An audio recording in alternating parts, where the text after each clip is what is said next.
You also claim that you have a proven strategy for providing better protection for the children of Hernando County. And as a former law enforcement officer, and particularly a school resource officer, I absolutely have a passion for children. And I do believe that they are worth investing because, let's face it, they are our future. So what strategies do you plan to implement that you believe will better protect our youth and help to ensure that they have an opportunity for a safer future? The things that I'm probably, well, not probably, the things that I am the most passionate about is public safety, kids, and education. Those are three things I've kind of dedicated my career to, because I served on the board of trustees and still do of Hernando Christian Academy for the past 12 years. So we share in that love and that desire to take care of our kids. There's a couple of things. I will again debate anybody who says that DARE does not work. I know it. I've lived it. If my kids see me drinking too much coffee, they freak out because caffeine's bad for you, Daddy. It's a drug. Heaven forbid they say you're drinking a beer. And I used to think, back when I was a undercover cop, just lock them all up. That's the only way to fix this problem. You got to go to jail.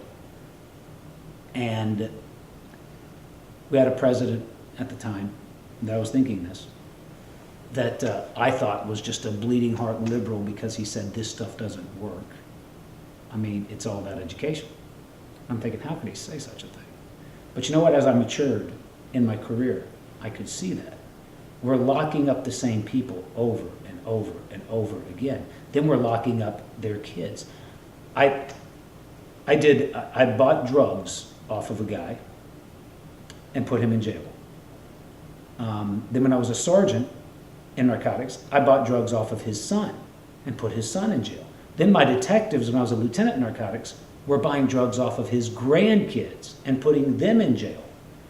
It's not going to get fixed unless you grab these kids when they're young and impressionable and get it through their heads that this is disgusting, this leads to death, there's nothing good that's ever going to come of this, and change and mold their whole outlook on the issue. Now, that's the first thing. And again, let me tell you, if there's one regret that I had, is I never spent any time in school resource. I would have loved to have been a school resource officer. Never had that opportunity. I was too busy buying dope and putting drug dealers in jail. But I would have loved to have done that. The other thing that is controversial that I'm prepared to do, and I say it's controversial because there's only 7 sheriffs in the state of Florida that are willing to do it, is call up Tallahassee and tell them I want CPI. I want child protection investigations under the authority of the sheriff. I remember when this was first launched, Pasco County does it.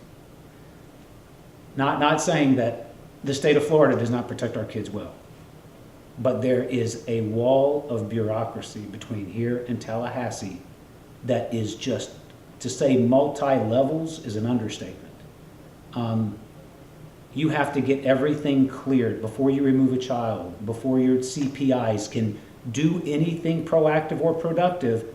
It has to go to this supervisor, has to get with this supervisor, has to send a memo to Tallahassee, and those layers, those levels of bureaucracy result in kids being locked in closets for years at a time. And then when we find them, they're 12 years old and they weigh 38 pounds. I'm not willing to let that happen. I'm willing to take that responsibility of CPI investigations, bring it into the sheriff's office. It's not going to cost it. I'm not trying to build a kingdom. It's not going to cost the taxpayers money. They're already funded. The funding then reverts to the sheriff to supervise that operation. And now a sheriff's office commander is over that director and oversees those CPI investigations. Now, whenever you have a child protection investigator going out to a scene, a deputy typically goes with it. You put a lot more teeth in your ability to remove kids that need to be removed from an abusive or dangerous home.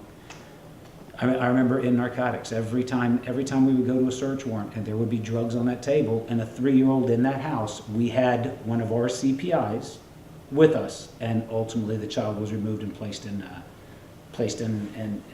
care where they would be safe until it was sorted out through court. So I'm willing to do that. I say it's controversial because I've had a lot of people say, Bobby, that's not good. Well, why is it not good? Well, when a child dies now, the blame is on Tallahassee. The blame is on the state bureaucracy of CPI. If a child dies and you're running CPI, now the blame's on you. And you're going to be an elected official. I don't care. It's what's right. You know, you've got to be in this business to protect people first. And everything else takes care of itself. So that is my strategy for better protecting our kids. All right, and still on the same subject as kids, one of the things as a school resource officer that I saw in the middle school level is them trying to figure out who they are, who they want to be, and very easily impressionable. Tell me a little bit about how you feel about gangs, because we did have a great program here in Hernando County, which has since gone under along with DARE. How do you feel about the gang activity that goes on with youth, and how can that be approached as well?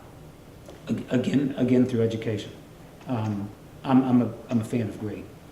I really, and I hate to see whenever budgets get tight, the first thing you're going to do is eliminate DARE, great, and accreditation. We can talk about accreditation later if you'd like to. But you can't do that. That is our future. And we do have so many kids today, especially middle schoolers, like you said. And I love middle schoolers. I think they're the coolest thing since sliced bread. I coach middle school girls softball. And people say, how do you do that? Middle schoolers are unique. They have no clue what they are. And they're at such a neat age, you can have such an impact on them. We've got to get into the schools and educate them, but then there has to be follow-up. Because what happens when they go home? And that's the problem. So many kids, the only normalcy they have is in school. And then they go home and they see these gangbangers, driving around in cool cars and slinging dope. And they're at home by themselves because the parents are working, and they gravitate towards that type of activity. We've got to have SROs that are involved. We have to have after-school programs where our volunteers, some of our officers want to get involved and kind of mentor these kids. Identify the ones that are at high risk and mentor them through. That is just so hugely important from an assertive policing standpoint, the prevention part of assertive policing. Assertive policing is putting a lot of bad people in jail and preventing stuff before it happens, especially with young people. Very good, thank you.